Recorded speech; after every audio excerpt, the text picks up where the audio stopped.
আজি আমাৰ সদৌখন গৰিয়ামৰীয়া ডিচি জাতীয় পৰিষদৰ নগাঁও জিলাত বৰ্ধিত কাৰ্যনিৰ্বাহক এই বৰ্ধিত কাৰ্যনিৰ্বাহকত আমাৰ গৰিয়ামৰীয়া ডিচি জলা চৰাইসকলৰ যি জৰীপ কৰিম বুলি চৰকাৰে ব্যৱস্থা লৈছিলে এই ব্যৱস্থাটো খৰতকীয়া হোৱা নাই।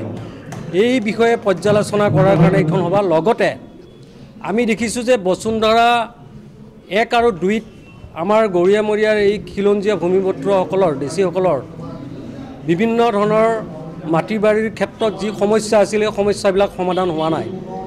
গতিকে বসুন্ধৰা 3ত আমি ভাবিছিলোঁ যে এই ক্ষেত্ৰত গৰিয়ামৰীয়া ডিচিসকলৰ কাৰণে জলা চৰাইসকলৰ কাৰণে স্পেচিয়েল কিবা ব্যৱস্থা থাকিব, কিন্তু আমি দেখা পালোঁ যে চৰকাৰে এই ক্ষেত্ৰত কেইটামান অন্য জনগোষ্ঠী খিলঞ্জীয়া জনগোষ্ঠীৰ সন্দৰ্ভত ব্যৱস্থা লৈছে, কিন্তু গৰিয়ামৰীয়া ডিচিসকলে এই ক্ষেত্ৰত বাদ পৰি ৰৈছে।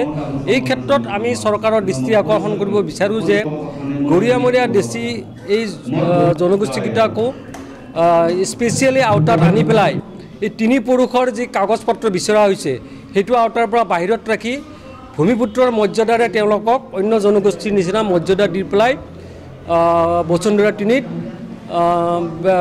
নাম সোমোৱাৰ মাটিত নাম অন্তৰ্ভুক্ত কৰাৰ ব্যৱস্থা কৰিব লাগে। এই ক্ষেত্ৰত আমি চৰকাৰক আজি এই মঞ্চৰ পৰা আমি আহ্বান জনাইছোঁ।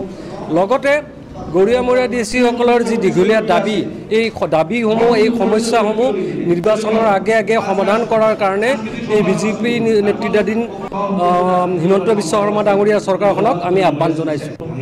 আজি প্ৰায় আমাৰ 25খন জিলা আছে। ইয়াত অসমৰ প্ৰতিখন 25খন জিলাৰ পৰা 2-3জনকৈ প্ৰতিনিধি আহিছে আৰু তেওঁলোকৰ নিজৰ বক্তব্য ৰাখিছে আৰু এই বক্তব্যত এইখিনি কথাই খুব প্ৰকাশ পাইছে যে বসুন্ধৰা 3ত যি আমাৰ সমস্যা এই সমাধান কৰাৰ ক্ষেত্ৰত চৰকাৰে ব্যৱস্থা ল'ব লাগে আৰু যি চৰকাৰে জৰীপৰ ব্যৱস্থা লৈছে এই জৰীপৰ ব্যৱস্থা যি ধৰণৰ কাৰ্যক্ষম কৰাৰ কাৰণে যি ক্ষিপ্ৰতাৰে ব্যৱস্থা ল'ব লাগিছিল সেই ব্যৱস্থা লেহেমীয়া গতিত হৈছে।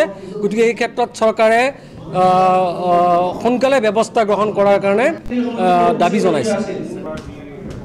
নাই সেই কথাটোকে কৈছোঁ, মাটি বাৰী ক্ৰয় ক্ষেত্ৰত বাংলাদেশী মিয়া মুছলমানৰ লগত গৰিয়ামৰীয়া ডিচিক একেলগে ক্লাব কৰি দিয়াটো আমি নিবিচাৰোঁ। গৰিয়ামৰীয়া ডিচিসকলৰ ইতিহাস ভূমিপুত্ৰৰ ইতিহাস গৰিয়ামৰীয়া ডিচিসকলৰ খিলঞ্জীৰ ইতিহাস আছে। গতিকে এই গৌৰৱোজ্জ্বল জনগোষ্ঠীকেইটাক গৌৰৱোজ্জ্বল ইতিহাস থকা জনগোষ্ঠীকেইটাক আজি এই মিয়া মুছলমানৰ লগত পমুৱা মুছলমানসকলে একত্ৰীকৰণ কৰি পেলাই যি সুবিধাৰ পৰা বঞ্চিত কৰা এটা ষড়যন্ত্ৰ চলিছে এই ষড়যন্ত্ৰৰ বিৰুদ্ধে আমি মাত মাতি আহিছোঁ।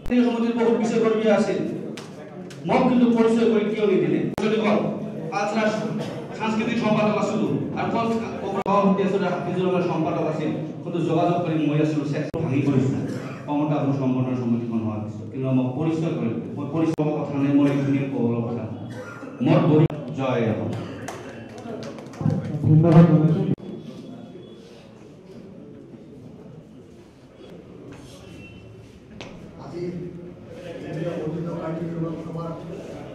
সম্মানীয় সভাপতি সভাত উপস্থিত কেন্দ্রীয় উপসভাপতিকে ধরি বিভিন্ন অনেক বিষয়ে কথা বলার সুযোগ দিচ্ছে। ধুবড়ী জেলার জনমোবাইল